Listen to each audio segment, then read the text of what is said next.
Olá, meu nome é Sandra Moreira, eu sou psicóloga clínica e psicanalista. Gostaria de agradecer em primeiro lugar a equipe do Hospital e Maternidade São José pelo convite e estamos aqui nesse momento para falar um pouquinho aqui sobre o tema da CIPAT de hoje, que é a inovação em tempos desafiadores. Então eu queria levá-los a essa reflexão, né? Convidá-los a essa reflexão sobre a grande certeza que nós temos na vida. Queria que vocês pensassem um pouquinho aí a certeza que a gente tem de fato nas nossas vidas. Pensaram? Acredito que muitos tenham pensado com relação à morte, né? Ao encerramento do ciclo das nossas vidas. Mas eu gostaria que vocês quebrassem um pouquinho esse paradigma dessa resposta pronta, né? Que a gente acabou internalizando aí ao longo do tempo. Mas eu gostaria de levá-los à reflexão que essa certeza é da mudança, de uma mudança contínua, né? Até o estado, até a questão da morte também, propriamente dita, é um estado de mudança. É uma mudança de estado para outro estado, seja ele, né, da matéria para a forma espiritual, independente da crença que qualquer de vocês venham ter. Então, é entender que esse processo da mudança, da evolução, da transformação é algo que é inerente ao nosso dia a dia, ao nosso momento. E por mais óbvio e claro e evidente que isso aconteça nos nossos no nosso dia a dia, no nosso cotidiano, a gente percebe que ainda temos uma grande dificuldade, talvez até uma grande resistência em passar por esse processo. E quando eu falo de processo, porque realmente é um processo, não é um evento. Mudança que a gente entende, né, que é mudança de forma equivocada e que vem assim da noite para o dia, não é mudança. É algo efêmero e que vai passar, é passageiro. Mudança precisa de estruturação, passo a passo, é gradativo.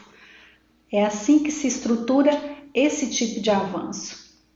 Então eu estou trazendo aqui essa ideia, né, para que a gente repense e reveja esse olhar que a gente tem a partir das coisas, das situações do nosso dia a dia que vão passando por esse processo transitório. Essa certeza, eu acho que a gente pode usar essa palavrinha. A vida em si, ela é transitória. Eu não posso afirmar aqui que hoje eu sou a mesma pessoa de 30 dias atrás. E nem quero me ver a mesma pessoa de hoje daqui 30 dias, 1 ano, 5 anos. É esse processo de superação, né? De evolução contínua. Mudamos sempre, a cada instante. Mudamos de opinião, de trabalho e muitas vezes fomos influenciados a mudar nossos hábitos pela mídia, né? Moda, a pegada da alimentação, né? Da atividade física. Porém, isso nem sempre é reaprender, não é aprender novamente. É mudar e permanecer na mudança. Mudar não quer dizer perder a sua estrutura, a sua essência, os valores. Eu costumo fazer uma metáfora aí como se fôssemos uma árvore, né? A raiz é inabalável, não, ela é estrutural. Aquilo ali não vai mudar de fato. É o que segura a nossa base. Mas a copa dessa árvore, né, dessa planta, ela pode ser mudada, ela pode ser cultivada de forma diferente. E essa transformação irá acontecer do jeito que você quiser, do jeito que você direcionar. Então, as escolhas também estão atreladas a essas mudanças. Se eu escolho fazer um trajeto para o trabalho todos os dias da mesma forma e não mudar, né? É uma escolha, ou mudar esse trajeto, otimizar esse tempo de chegada, de partida, É uma escolha que vai gerar essa mudança. Então, pensar em esse processo de transição, de mudança, sem fazer essa conexão com a escolha também, é algo desafiador, né? Porque está lançado, está linkado ao escolher. O que eu quero para mim? Eu quero permanecer nesse lugar? Eu quero permanecer nesse lugar de queixa, de lamento, de mas a vida, né, não está sendo bacana, essa pandemia, eu não posso sair de casa, eu não posso interagir com os meus amigos, mas o que eu estou fazendo para amenizar esse impacto? O que eu estou fazendo para que o clima organizacional dentro do meu trabalho possa ser melhor? Qual é a minha contribuição? É uma escolha em mudar ou permanecer nesse lugar. Essa mudança de hábito, né, de sair desse lugar, eu até mencionei hoje num post que eu fiz, do reclamar, né? O clamar novamente, falar daquilo novamente de forma repetitiva. Se eu já tive uma queixa, se eu já passei por um processo de dor, de dificuldade, foi penoso, estou passando por um processo de luto, né? Seja uma perda de um ente querido ou uma perda de um grande sonho, de um grande objetivo, qual é o sentido de clamar por aquilo que foi tão doloroso, tão ruim, tão penoso, insistentemente? Isso não vai mudar em nada, né? Não vai mudar o cenário. Agora, o que eu posso fazer daí para frente para que esse cenário possa mudar? Eu posso mudar o meu hábito, a minha rotina, o meu passo a passo? Existem teorias que falam que a partir de 21 dias, se você faz aquilo de forma repetitiva, se torna um hábito. Outros teóricos falam de 66 dias.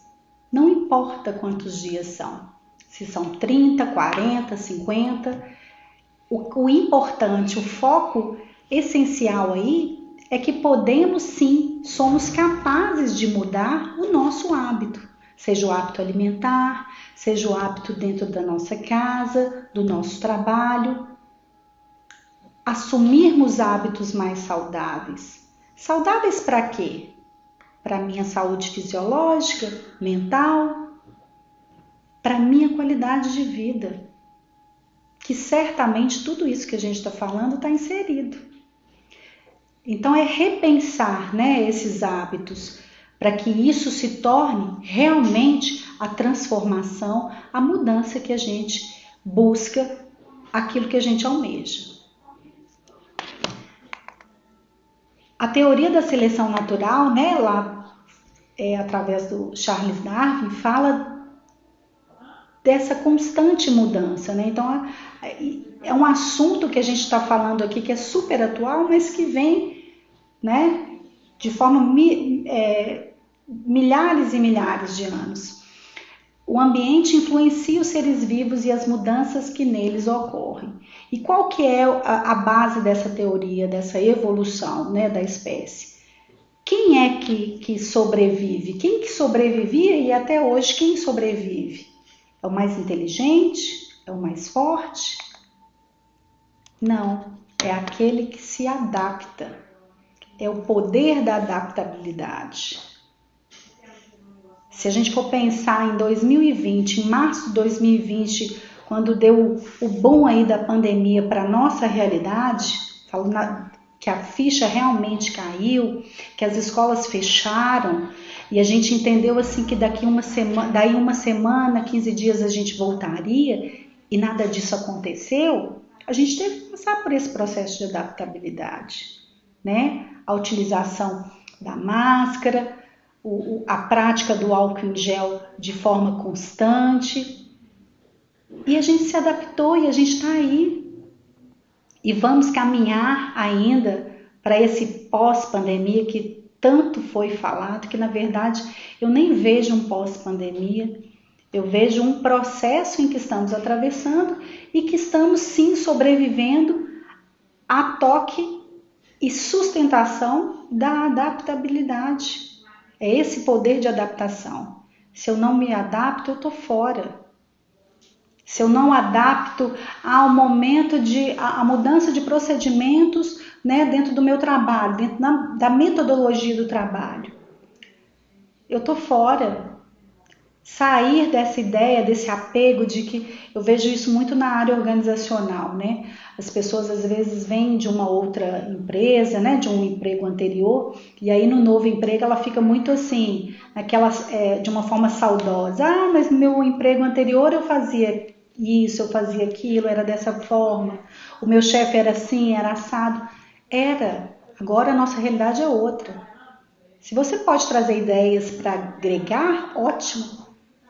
Mas não nesse tom de, né, apego lá atrás. Mas sim a gente precisa ter essa sequência do dar segmento à frente e não colado lá nesse ontem, né? Porque senão isso vira vira uma fixação, um pensamento de fixação. Até as pessoas, até a escuta do outro já fica contaminada, porque ela já entende assim, já vai fulano, ciclano falar do emprego anterior, da ex-namorada, do ex-chefe, né? Ah, minha vida era assim, era assado. No meu tempo não era assim, no meu tempo não era, mas agora o tempo mudou e eu tenho que evoluir. A vovó Benta do sítio do Pica-Pau Amarelo não aderiu ao computador, né, à era digital, à internet? Então nós também precisamos fazer essa caminhada. Eu até citei a questão da área organizacional, né?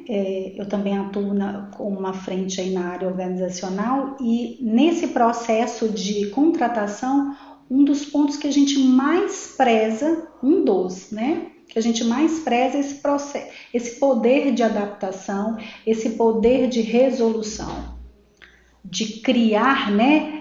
Ter um jogo de cintura de criar resoluções e não trazer problemas, e sim soluções. A parte técnica a gente aprende, a gente treina, a gente ensina, a gente aprende. Agora, essa questão, essa proatividade, essa iniciativa de trazer novas respostas, novas possibilidades, isso é inerente a cada um, né? É de uma forma muito subjetiva, muito individual, muito do próprio sujeito. Então a gente gosta muito de avaliar isso dentro do perfil. Qual que é o potencial dessa pessoa em momentos de pressão, em situações de conflitos, como que ela lida com isso? Eu fico pensando no caso de vocês, né, que estão aí trabalhando dentro da área da saúde, que por si só já é uma área, né, de grande peso, de grandes complexidades aí no sentido de resoluções, né, de tomadas de decisões, de urgências e emergências. Isso aí já faz parte, né, do cotidiano, do dia a dia de vocês. E aí quando a gente fala desse processo da criatividade ao trazer essas resoluções, assumir essas decisões, né, trazer novas respostas, a gente não está falando de criatividade mirabolante que vai reinventar a roda, né, fazer criações fantásticas, inimagináveis. A gente está falando do dia a dia, que resolve problemas práticos e faz a vida acontecer, faz a vida fluir de forma mais leve. Eu tenho um caso clínico que esse paciente, ele fala assim, ele está num processo de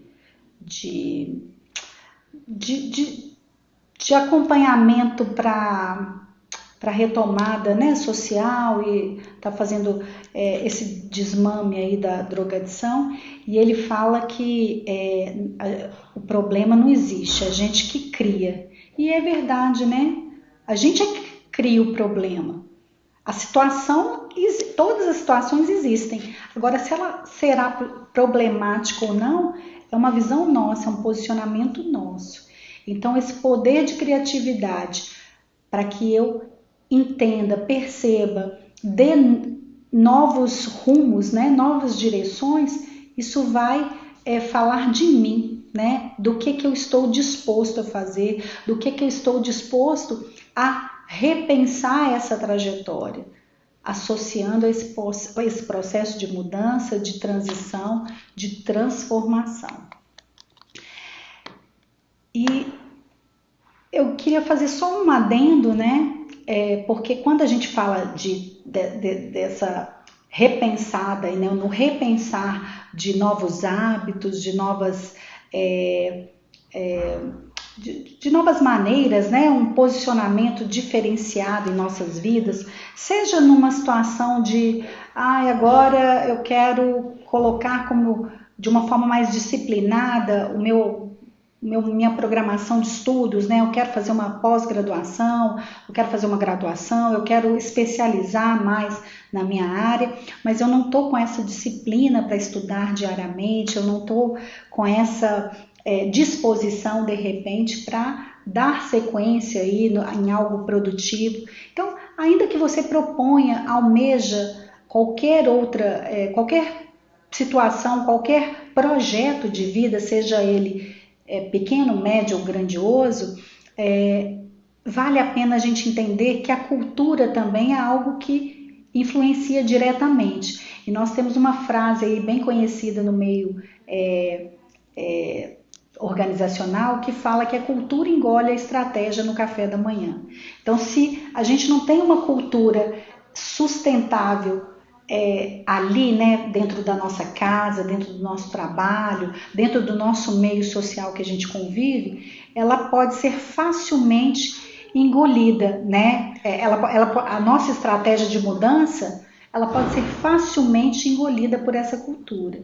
Mas temos um porém, se a nossa cultura ela tem intrínseca essa questão da estratégia, né? É inerente essa questão da estratégia, ela não vai engolir esse nosso processo de mudança, de rever os nossos hábitos, porque já tem instaurado esse processo, né, de alcançar novos desafios, novos objetivos. Eu até trouxe na íntegra mesmo o sinônimo, o significado, né, da palavra estratégia, substantivo feminino, meios desenvolvidos para conseguir alguma coisa, forma ardilosa que se utiliza quando se quer obter alguma coisa. Então, a minha estratégia, o que eu quero alcançar? Eu quero perder peso, eu quero ter uma qualidade de vida maior juntamente com a minha família, eu quero ter uma evolução melhor dentro do meu local de trabalho, a minha relação com o meu colega de trabalho, onde eu quero chegar. Então, se eu começo a alimentar isso se torna algo cultural de forma interna, né? Já começa a ser instaurado essa cultura que eu estabeleço, né, para o meu dia a dia e coloco até como metas. Um dia desse eu ouvi uma pessoa me dizer que ela não tinha muita afinidade com a área comercial por causa de metas. Mas aí eu fico pensando, como viver sem metas, né? São metas diárias, eu quero finalizar o meu dia alcançando todas aquelas responsabilidades que eu queria assumir, né? Quero chegar até o final de semana com o propósito de colocar minha casa em dia, as minhas mudanças aí burocráticas, as minhas resoluções burocráticas, aquele meu trabalho que está em atraso, a minha caixa de e-mails que está lotada e eu preciso dar direcionamento, a lista de WhatsApp, porque o WhatsApp também virou uma ferramenta de trabalho, então eu tenho que dar evasão para alguns assuntos. A gente vive de metas o tempo inteiro, não tem como a gente sair disso. Claro, não precisam ser metas massacrantes, punitivas, mas a cada momento a gente está aí como o atleta, né? Levando em consideração as Olimpíadas aí recentemente, a gente bate o nosso próprio recorde a cada momento que a gente vai atingindo nossas metas. Então essa ideia de entender que a cultura, se a gente não tiver uma cultura bem sustentável, pode ser que esse momento de mudança ele seja destruído, enfraquecido, né? A mesma coisa chegar no hospital, olha, a partir de semana que vem o almoço, a refeição de vocês será somente folhas e uma carne branca. Tá, legal, todo mundo, né, nessa vibe aí de nutrição saudável. Mas se não tiver isso de uma forma bem estabelecida na cultura da organização, isso tende a se perder. Dentro de casa, estamos com uma situação de um ente querido que descobriu, né, ter desenvolvido diabetes tipo 2. Então agora nós vamos rever a nossa alimentação. Como que vai ajudar esse novo momento esse novo momento desse membro familiar?